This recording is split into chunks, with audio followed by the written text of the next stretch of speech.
नमस्कार, आप सभी का स्वागत है एनएस लाइफ न्यूज चैनल में। मैं राधा देवी ले चलती हूँ कुछ खास खबरों की ओर। गुजरात प्रदेश के नर्मदा जिले में स्थित एकता नगर में भारत पर्व 2025 statue of unity Ekta Nagar एक भारत श्रेष्ठ भारत। कलाकार राहुल श्रीवास बेकार सामग्री से संगीतमय प्रतिकृति वाद्य यंत्र बनाकर आत्मनिर्भर बन रहे हैं। भारत पर्व 2025 के दौरान राहुल श्रीवास एकता नगर में मध्य प्रदेश की लोक कला का प्रतिनिधित्व करते हुए 40 प्रकार के संगीतमय प्रतिकृति वाद्य यंत्र प्रस्तुत कर रहे हैं। भारत पर्व 2025 में मध्य प्रदेश से राहुल श्रीवास की सुमधुर रचनात्मक यात्रा बेकार सामग्री से बने प्रतिकृति वाद्य यंत्र बने आकर्षण का केंद्र। सरदार वल्लभभाई पटेल की 150वीं जयंती के अवसर पर एकता नगर में आयोजित भारत पर्व 2025 में राहुल श्रीवास की अनूठी कला देश की सांस्कृतिक एकता का संदेश देती है। वोकल फॉर लोकल की धुन पर राहुल श्रीवास की रचना बेकार सामग्री से बने वाद्य यंत्र है आत्मनिर्भर भारत की जीवंत आवाज।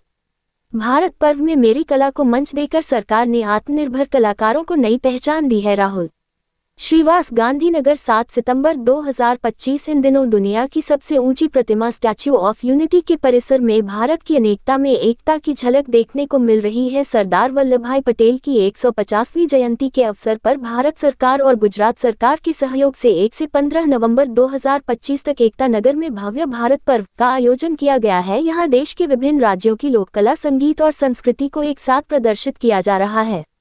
इस महोत्सव में मध्य प्रदेश के भोपाल स्थित अरेरा कॉलोनी निवासी राहुल श्रीवास भी अपनी अनूठी कला से सबका ध्यान अपनी ओर आकर्षित कर रहे हैं। वे फर्नीचर के बेकार सामान से लगभग 40 प्रकार के छोटे वाद्य यंत्रों जैसे तबला, ढोलक, हारमोनियम, सितार, वीणा, बीन, मोरली, जलतरंग, मृदंग, खंजरी, डफ, शंख, झालर, कीर्तन, सारंगी, शरनाई, सुरमंडल, बंसी आदि की प्रतिकृतियां बना रहे हैं। ये प्रतिकृति वाद्य यंत्र न केवल दिखने में आकर्षक है बल्कि वोकल फॉर लोकल की भावना का भी जीवंत उदाहरण है।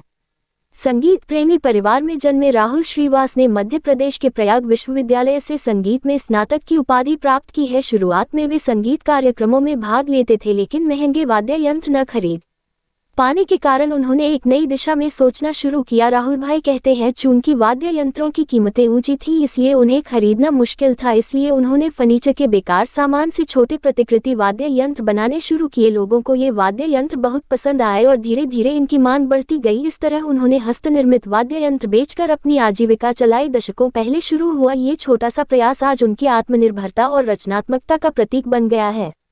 राहुल श्रीवास का अनुकरणीय कार्य 20 महिलाओं को रोजगार प्रदान करना। वर्तमान में राहुल श्रीवास अपने परिवार के सहयोग से छोटे छोटे प्रतिकृति वाद्य यंत्र बनाकर लगभग 20 महिलाओं को शिक्षा और रोजगार प्रदान कर रहे हैं। वे इससे 30,000 रुपये प्रति माह की आय अर्जित करते हैं और अपने साथ जुड़ी महिलाओं को 300 रुपये प्रतिदिन के हिसाब से रोजगार प्रदान करते हैं। वे कहते हैं, मैं आत्मनिर्भर तो हुआ ही हूँ, साथ ही अपने साथ जुड़ी महिलाओं को भी आत्मनिर्भर बना पाया हूं, यही सच्चा संतोष है। भारत पर्व में मध्य प्रदेश की कला का प्रतिनिधित्व। एकता नगर में भारत पर्व समारोह के दौरान राज्य सरकार ने मध्य प्रदेश पर्यटन विभाग के समन्वय से राहुल श्रीवास को एक विशेष स्टॉल आवंटित किया है जहां वे अपने वाद्य यंत्रों का प्रदर्शन और विक्रय कर रहे हैं। उन्होंने कहा, लोगों की प्रतिक्रिया बहुत अच्छी है। गुजरात सरकार के संगठन ने हम जैसे छोटे उद्योगपतियों को एक बड़ा मंच दिया है जिसके लिए मैं तहे दिल से आभारी हूँ। देश के विभिन्न राज्यों से पर्यटक उनके स्टॉल पर उत्साह से आते हैं। छोटे आकार के वाद्य यंत्रों का आकर्षण सभी को मंत्रमुग्ध कर देता है। वोकल फॉर लोकल की आवाज और आत्मनिर्भरता की प्रेरणा। राहुल श्रीवास की कला सिर्फ एक व्यवसाय नहीं बल्कि आत्मनिर्भर भारत के सपने का प्रतिबिंब है। बेकार पड़ी चीजों से कलात्मक और उपयोगी वाद्य यंत्र बनाने का उनका तरीका वोकल फॉर लोकल और मेक इन इंडिया के संदेश को जीवंत करता है। एकता नगर के इस भारत पर्व 2025 के दौरान राहुल भाई जैसे कलाकार भारत की धरती पर मौजूद शिल्पकला, लोक संगीत और आत्मनिर्भरता की भावना को उजागर कर रहे हैं। रिपोर्टिंग से संपादक विंध्याचल ओझा, जिला विशेष रिपोर्टर कुलदीप तिवारी।